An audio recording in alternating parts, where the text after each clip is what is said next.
Hello and welcome, Tino here, and today I would like to expand the question. The question was how to survive against a superior air force, and let's start by analyzing the types of attacks that you can receive. The basic types are ground attack, this is close air support, the second one is logistic, and the third one is strategic bomber. You also have some secondary types of attack like port strike, port attack, but they are not just critical. If you handle these three, you're going to be able to handle all these other types of attacks. Okay, let's start by the first type of strike, the close air support. This attack is favorite of Germany. They do this a lot, is the Stuka. And when there is a combat after a couple of hours, you will see this icon here and maybe this other icon. This other icon is the air superiority. That means that your units will be moving slower, but it's not so dangerous unless you're retreating and the enemy can overrun you. The problem is this one. That means that they have air support. If you mouse over, you will see that they have air support plus 24 points. 24%, but since they have a very weak unit, it's not a problem right now. But as you can see, 24 is quite a nice bonus. And not only that, twice a day they will do direct hits against the org of your units. An extra note, if the enemy division has radio, the radio signal company, this number air support will be double. Take that into account if you are in offensive. Take with you some radio company. If you have a close air support, it will help you a lot. But what is the antidote of this? The antidote is this small icon here, the anti-air, and you should add this to every division. It will penalize a lot the enemy attack. If you do not have anti-air, the damage of the enemy is going to be multiplied. So for a division of 9 battalion size, you should add an anti-air company, as you can see there. But if the division is bigger than this, you should use an anti-air battalion that is bigger, because the unit is bigger. It will need a battalion. What I'm doing right now is this. Take a look. I'm using now as armor for the division an anti-air tank. As you can see, I use just 36 instead of 50 that the regular medium tanks.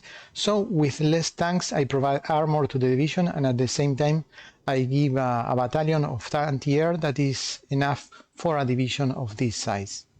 But the more the better, especially if you're fighting Germany. Maybe an extra battalion will help. They are cheap and they use only one combat width.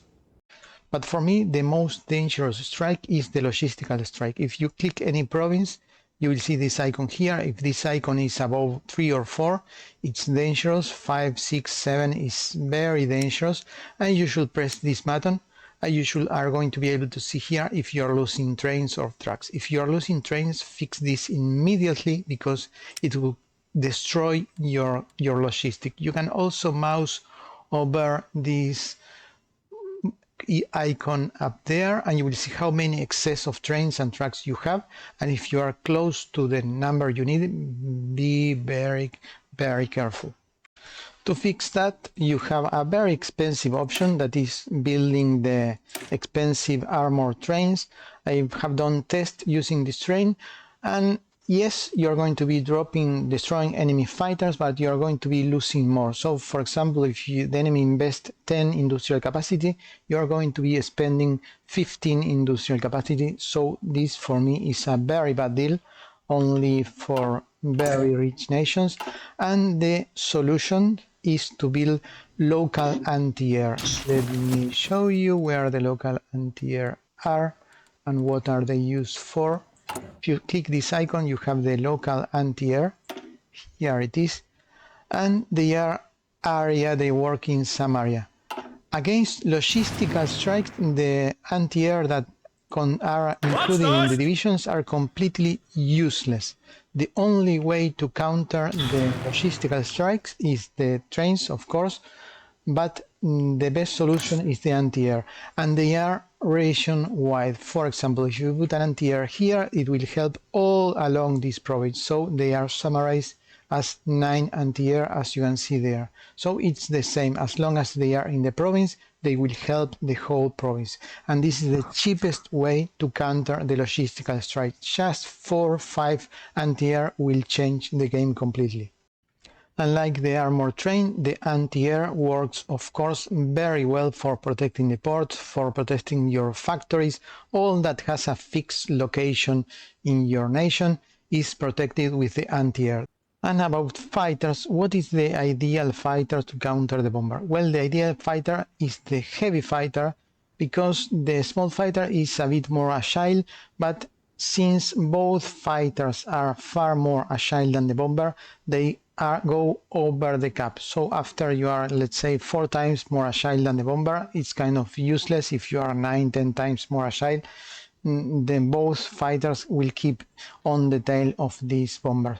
But the heavy fighter is more heavily armored, and they will hit this type of plane 100% because they are more agile. Not that it's not the case using the heavy fighter against the more agile small fighter, that they cannot fire the full weapon of the heavy cannons. So the heavy cannons and those type of heavy weapons are going to have a direct hit on the bombers. And the most important trick with the planes is detection. Let's take this as an example. We have a detection of 6%, so we should use radar to improve the situation a lot, but we don't have. Since we have only 6, this means that if the enemy sends 1,000 planes, we are going to be able to see just 60. And since we are able to send 3 times planes per enemy planes, the most effective number of planes that we can send is 180. Over 180 is useless. So let's say that we have an efficiency of 100%. By sending 200 planes, or 180 is the perfect number, and the enemy is going to be able to detect just a few number of those, only 8%. This means that of the 200 they are going to be able to see less than 20. So of all their fighters, they are going to be able to use just 60.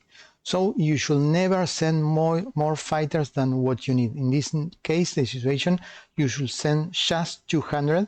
You're going to be able to deal maximum damage, and the enemy is going to be having a hard time to detect you because they are going to be able to use just 60 fighters of all of the planes that they have there. But if you cannot afford to build planes, like in my current game, as Poland, I build no planes at all, and just building anti-air to preventing logistical strikes and anti-air companies to prevent close air support, you are more than okay. And that's all. Thank you for being there. And if you enjoyed, please leave a like, a subscribe, and see you on the next one. Bye bye.